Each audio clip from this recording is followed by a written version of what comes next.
In this video, we are going to also look at finding the area of a region, but this time the integration is going to be with respect to y and not with respect to x. It is going to be a little bit tricky to understand what to do, but you just have to focus on the fact that it's y and not x. Okay, the first thing that we are going to do is go ahead and graph each one.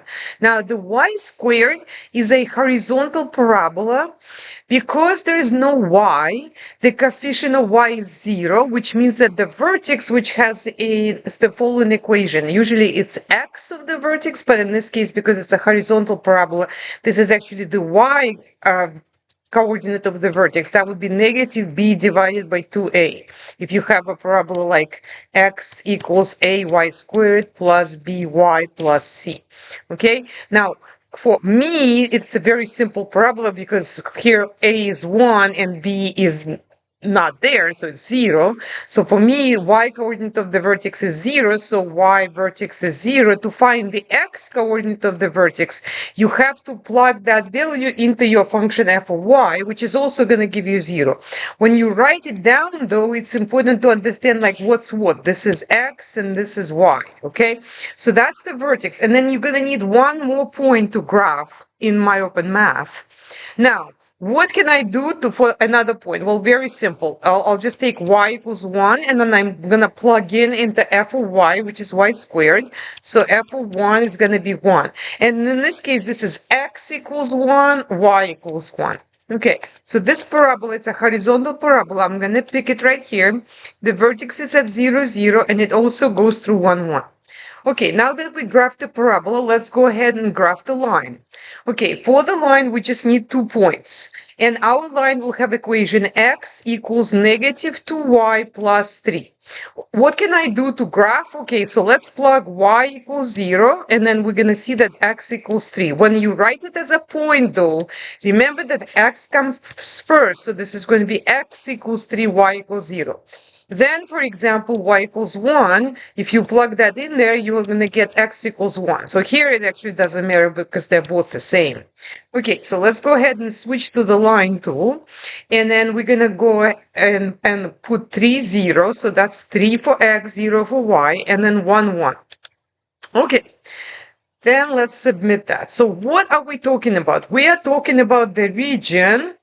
Let's look at this right here, right? So we're talking about the region. Let's make this yellow. Okay, so this region right here, right, between these two curves.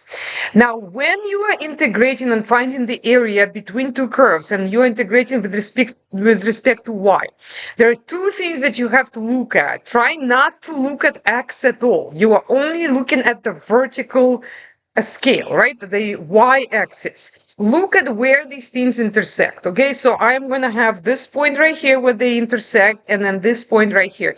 Do not look at the x values. You want to trace it back all the way over here to negative 3, and then trace this back to 1. So your limits are going to be negative 3 to 1. Then what you need to do is you're going to take the right curve and subtract the left curve. Well, how do you know which is which? So imagine you are traveling this way. You are traveling this way. If you are doing that, then your left curve, like the one that you're going to see immediately, right, as you get there, is going to be this green one, right, which is the parabola. And then your right curve is going to be the line. Right? So the first one you encounter is left, and then it's right. And then when we integrate, so this is left, this is right. When you integrate, you always integrate right minus left. So the integral is going to be right minus left, okay? All right, so let's see if we can copy this picture over here. And then we're going to start solving it. Okay, so let's just make this a little bit smaller, put it here.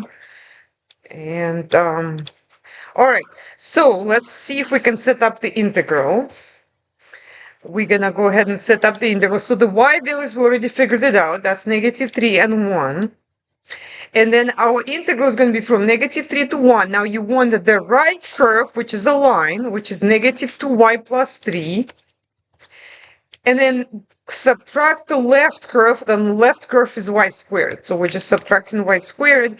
There are no terms that need to be simplified because they're not like terms. So I think we are done with that. And now we just have to integrate. So how do we integrate? Well, we just use the power rule. Okay, we got negative 2y plus 3 and then minus y squared.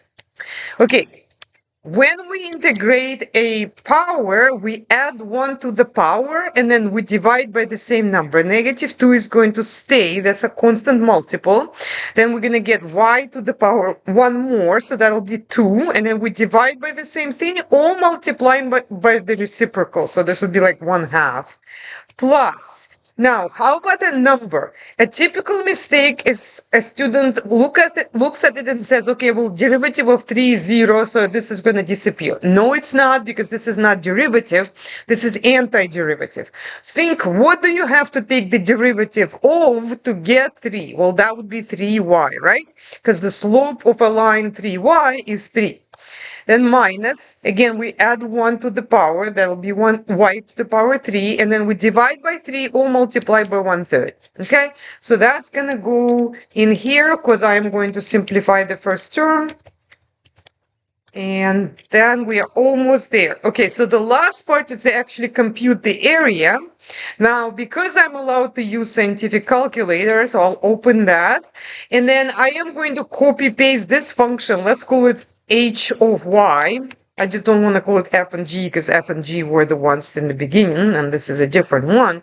So we are just going to take this, copy paste that here, and then we want to plug in our top limit, which was 1. And we subtract the bottom limit, which was at -3, and then we can just click on the little button here to convert it to a fraction.